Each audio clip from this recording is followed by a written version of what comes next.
Kuya Mikmik, okay lang ba yung pagkapababa ka sa bundok ay mag-neutral na lang pagkatapos, tapak-tapak na lang sa preno hanggang sa makababa para tipid sa gas? So guys, ang tawag po dyan sa ipinagbabawal na technique na yan ay coasting in neutral. Pinagbabawal po yan kasi delikado. Kasi guys, yung neutral, hindi po yan ginagamit habang ikaw ay nagdadrive. Ginagamit po yan kapag ikaw ay nakahinto.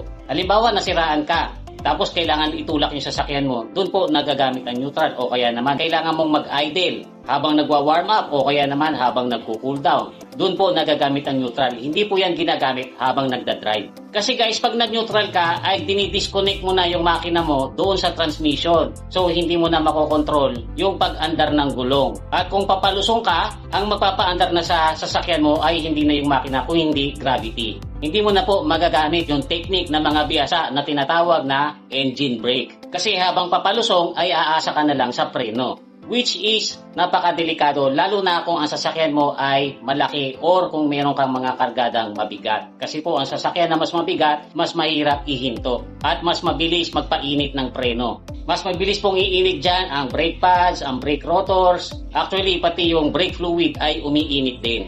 At kapag uminit po ng gusto ang preno nyo, darating po yan dun sa point na hindi na yan kakapit. Ang tawag po dun sa English ay brake fade. Tapos kapag nasobrahan na po talaga sa init yan, ay mapapakulo po niyan yung brake fluid. Magkakaroon po ng bubbles yung brake fluid nyo. At once na may bubbles na sa loob po yung brake system nyo, ay halos wala na po yung silbi. Sigurado po ako na nakapanood na kayo sa balita ng mga sasakyan na habang papalusong ay nawalan ng preno. Malamang po, yan yung mga nagko-coasting in neutral pagkatapos kinokontrol na lang nila sa preno yung pagbaba nila.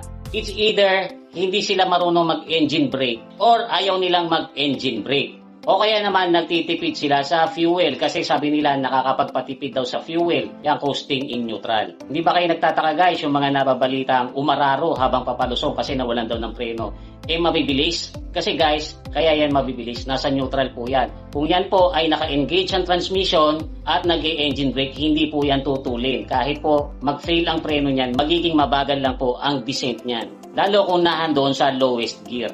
Tapos guys, ang masama niyan, hindi naman kayo siguradong nakakatipid kayo ng malaki sa fuel kapag ka nagko-coasting in neutral kayo. Tapos malakas po yung makapudpod ng mga brake pads. Kapag uminit po ang rotor po, pwede rin po yung ma-warp or mabingkong. Kaya advice ko po doon sa mga nagdadrive pababa ng bundok, halimbawa katulad sa Baguio or Mountain Province, kung hindi po kayo marunong mag-engine brake, ay aralin nyo po, mahalaga po yan. Tapos yun namang mga nagbabaka sakaling makakatipid sila by coasting in neutral. Pag-isipan nyo pong maigi kasi po pwede po kayo talagang madisgrasya dyan.